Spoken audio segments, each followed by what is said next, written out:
দিনটা ছিল বুধবার, আর বুধবার সকালবেলা হচ্ছে আমার ক্লাস থাকে, তো ওই জন্য আমি রেডি হয়ে ক্লাসের উদ্দেশ্যে বেরিয়ে গেছি। তো তারপরে হচ্ছে বাড়িতে চলে এলাম, কারণ আজকে হচ্ছে আমাদের বাড়িতে অনেক গেস্ট আসবে। অ্যাকচুয়ালি আজকে আমার ননদের আইবুড়ো ভাত হবে, তো ওই জন্য আমাদের বাড়িতেই আজকে দুপুরবেলার খাওয়া দাওয়াটা দেওয়া হবে।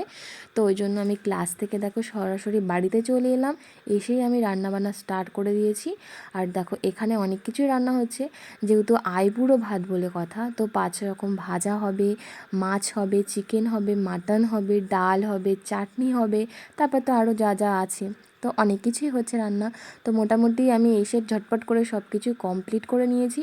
আর হচ্ছে যেহেতু আমি মাটনটা রান্না করব না, ওটা বাইরে রান্না হবে, মানে দিদি রান্না করবে, তো দিদি ওই জন্য বাইরে মাটন রান্না করছে, আর আমি হচ্ছে এদিকে ঘরে চিকেন রান্না করব। অ্যাকচুয়ালি অনেক দিন হয়ে গেল আমি কোনো ভিডিওই আপলোড করতে পারছি না, যেহেতু আমার একটু মানে পার্সোনাল কিছু প্রবলেমের জন্য আমি হচ্ছে ভিডিও শ্যুট করতে পারিনি কতদিন ধরে, তো আমি ওই জন্য তোমাদেরকে ভিডিও দিতে পারিনি। তো এবার থেকে চেষ্টা করব প্রায় হচ্ছে ভিডিও দেওয়ার। তো যাই হোক, আর এদিকে দেখো বাবাকে বলেছিলাম একটা মাছের মাথা আনতে, তো দেখো বাবা কত বড় একটা মাছের মাথা এনেছে, তো ওটাকেও ভাজবো। তারপর দেখো বলতে বলতে এদিকে আমার সব ভাজা কমপ্লিট হয়ে গেছে। আর আইবুড়ো ভাত বলে কথা, তো একটু পরিপাটি না হলে হয়? তো যাই হোক, দেখো এখানে আমার মোটামুটি সব কিছুই ভাজা কমপ্লিট। তো এরপরে হচ্ছে রান্না হবে চিকেন আর মাটন। তো দেখো চিকেন রান্নাটা আমি করব, যেহেতু আমি মাটন খাই না, চিকেন খাই, তো আমার জন্য বিশেষ করে চিকেনটা আনা হয়েছিল। তো আর একজন হচ্ছে চিকেন খাবে না, তো ও আর আমি দুজন মিলে চিকেন খাবো, আর মাটনটা সবাই খাবে।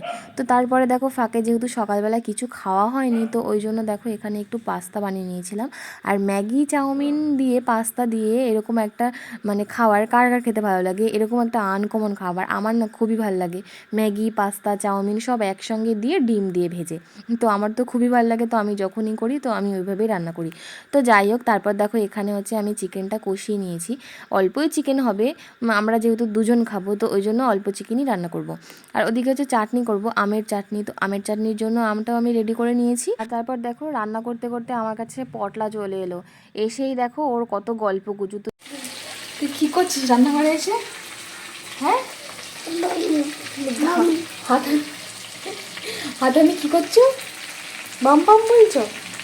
একটা হাম্পা দিয়ে দাও আমাকে, একটা হাম্পা দাও। বাবা সত্যি হাম্পা।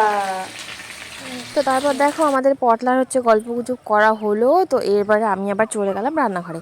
তো দেখো আমার এদিকে হচ্ছে আমের চাটনিটা পুরোপুরি রেডি হয়ে গেছে। আর এরকম আমের চাটনি খেতে না আমার খুবই ভালো লাগে, একদম কি সুন্দর, একদম মানে গা মাখা মাখা আমের চাটনি। তো যাই হোক, তারপর দেখো হচ্ছে সব কিছু কমপ্লিট হলো। তো এবার হচ্ছে খাওয়া দাওয়ার বেলা। তো দেখো এখানে সব প্লেটে সাজিয়ে নিয়েছি, যেহেতু আইবুড়ো ভাত বলে কথা। আর এদিকে দেখো ননদকে হচ্ছে একটা শাড়ি দিয়েছিলাম, তো সেই শাড়িটাও পরে নিয়েছে, তো সেই শাড়িটা পরেই হচ্ছে এখন খেতে বসবে। যেহেতু এটা নাকি নিয়ম আছে যে নতুন শাড়ি পরে হচ্ছে আইবুড়ো ভাত খেতে হয়, তো সেরকমভাবেই হচ্ছে সব কিছু রেডি করা হয়েছে, আয়োজনও করা হয়ে গেছে। তো দেখো এবার হচ্ছে খাওয়া দাওয়ার পালা, তো এবার হচ্ছে খেতে বসবে। আর হচ্ছে ও যেই দেখেছে এত কিছু আয়োজন, মানে এত কিছু প্লেটিং করে সাজানো, তো বলছে আমি এই খাবারগুলো কতদিন ধরে খাবো, যেহেতু ও একটুখানি কম খায়, ওকে দেখে হয়তো বুঝতেই পারছো যে গায়ের অবস্থা কেমন, একদম ক্যাংলেশ। তো যাই হোক, তারপর দেখো পিসি ভাইজি মিলে দুজন মিলে একটু গল্প হচ্ছে। আর আমাদের পটলা তো মিষ্টি খেতে একদম খুবই পছন্দ করে, তো ওই জন্য ওর পিসিকে বলছে আমাকে একটু মিষ্টি দাও, বলতে তো পারে না, ইশারা করে বলে। তো যাই হোক, ওদিকে হচ্ছে আমাদের সব খাবার দাবার কমপ্লিট হলো, খাওয়া দাওয়া কমপ্লিট। তো এবার হচ্ছে ওরা বাড়ি যাবে, তো ওইরকম মানে সেই জন্য ওদেরকে গাড়িতে তুলে দিয়েছে, আমি চলে এসেছি বাড়িতে।